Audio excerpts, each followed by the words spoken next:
அதெல்லாம் பண்ணக்கூடாது தம்பி, ஓட்டு போடு. சார் என்ன சார் எனக்கு மட்டும் விசில் சவுண்ட் எல்லாம் வருது?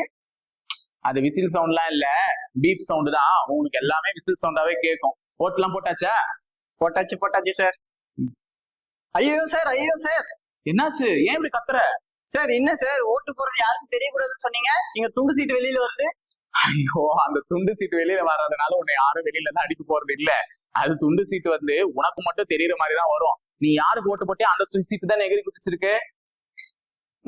ஆமாங்க சார். ஆமா, அந்த சீட்ல நீ யாருக்கு ஓட்டு போட்டன்றது உனக்கு மட்டும் காமிக்கிறதுக்காக விவி பேட் அப்படின்ற ஒரு இயந்திரத்தை தான் என்ன பண்ணிருக்காங்கன்னா அட்டாச் பண்ணிருக்காங்க. இப்ப நீ யாருக்கு ஓட்டு போட்டிருக்கன்றது நீயே பாத்துட்ட கண் கூட.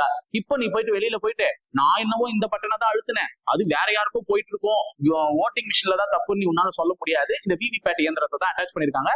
அதனால நீ எந்த பயப்படவும் வேணாம். வெளியில எல்லாம் யாருக்கும் தெரியாதுப்பா, இது உனக்கு மட்டும் 7 செகண்ட் தெரிஞ்சா போதுன்ற அளவுக்கு தான் இருக்கு. நீ ஜாலியா வெளியே வரலாம், ஒன்னும் தப்பு கிடையாது. சரியா? சரி, அப்ப வெளியில போயிட்டு யாருக்கு வேணா ஓட்டு போட்டேன்னு சொல்லலாம், அது ஒண்ணும் பிரச்சனை இருக்காதுல்ல? அதெல்லாம் ஒன்னும் பிரச்சனை இல்ல. நீ யாருக்கு வேணா போட்டேன்னு சொல்லு, யாருக்கிட்ட வேணா எவ்வளவு வேணா வாங்கிக்கோ, அது பிரச்சனை கிடையாது. சரி, இப்போ நீங்க பாத்துட்டு இருக்கீங்கல்ல இந்த விவி பேட் இயந்திரத்தை எப்போ எந்த ஆண்டுல வந்து நம்ம எலெக்ஷன்ல வந்து பயன்படுத்த ஆரம்பிச்சாங்க, இதை மட்டும் மறக்காம கமெண்ட் பாக்ஸ்ல கமெண்ட் பண்ணிட்டு போங்க. மறக்காம கமெண்ட்ல சொல்லிட்டு போங்க, நம்ம ஓட்டு போட ஆரம்பிச்சிடலாம்.